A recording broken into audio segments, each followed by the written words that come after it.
नमस्कार, मी राधिका। मी बनवणार आहे आज मुळ्याचा ठेचा। अगदी गावाकडच्या पद्धतीने मी हा मुळ्याचा ठेचा बनवणार आहे। त्यासाठी तुम्ही व्हिडिओ शेवटपर्यंत बघा। व्हिडिओ आवडल्यास व्हिडिओला लाईक करा। आता मी इथे एक मुळा घेतलेला आहे, स्वच्छ धुवून घेतला। आता या मुळ्याची आपण साल काढून घेऊ। वरून साल काढायची, अगदी खोलवरून साल नाही काढायची, फक्त वरून आपल्याला हे मुळा सोलून घ्यायचा।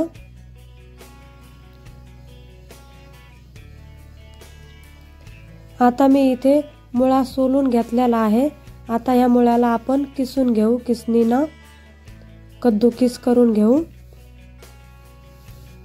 आता मी इथे मुळा किसून घेतला। ठेच्यासाठी आपण मिरची वाटून घेऊ। मी इथे 7 ते 8 मिरच्या तेलामध्ये भाजून घेतलेला आहे। थोडंसं लसूण घेतलं। आता इथे मी अर्धी वाटी शेंगदाणे भाजून घेतले। आता यावरूनच थोडीशी कोथिंबीर टाकू आणि आता हे आपण आबडधोबड वाटून घेऊ। मी इथे आबडधोबड वाटून घेतलेला आहे। आता गॅसवरती तवा ठेवला।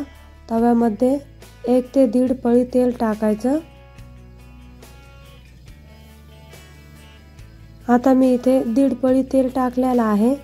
तेल गरम झालं की यामध्ये जिरे मोहरी टाकायचे। जिरे मोहरी तडतडून द्यायची। जिरे मोहरी तडतडली की यामध्ये थोडासा कढीपत्ता टाकू आणि हलवून घेऊ थोडंसं।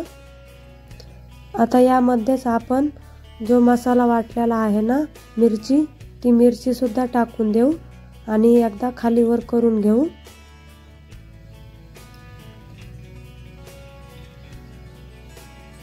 आता मिरची खाली वर केली की यामध्ये आपण जो किसलेला मुळा आहे ना, तो मुळा पण टाकून देऊ।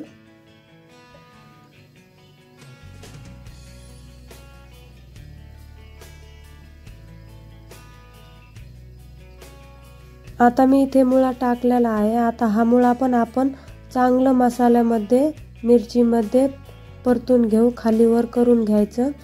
हा मुळा सतत हलवीत राहायचं।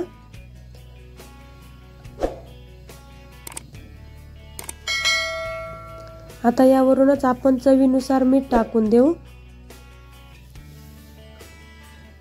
मीठ टाकलं की हा मुळा परतून घ्यायचा चांगलं।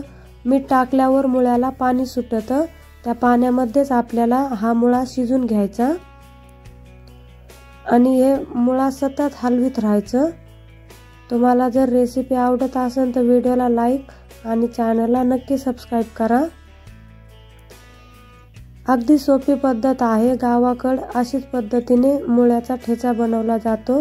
आपण याला ठेचा पण म्हणू शकतो, चटणी पण म्हणू शकतो। आता इथे आपण हा मुळा चांगला परतून घेतलेला आहे। तुम्ही बघू शकता आपला मुळा सुद्धा शिजत आलेला आहे।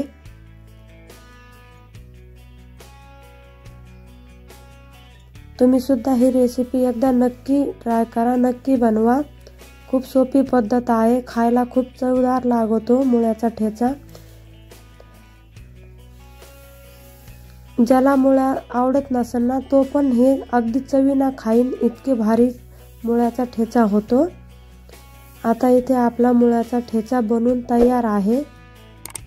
तुम्हाला जर मुळ्याच्या ठेच्याची रेसिपी आवडली असेल तर व्हिडिओला लाईक आणि चॅनलला नक्की सबस्क्राईब करा।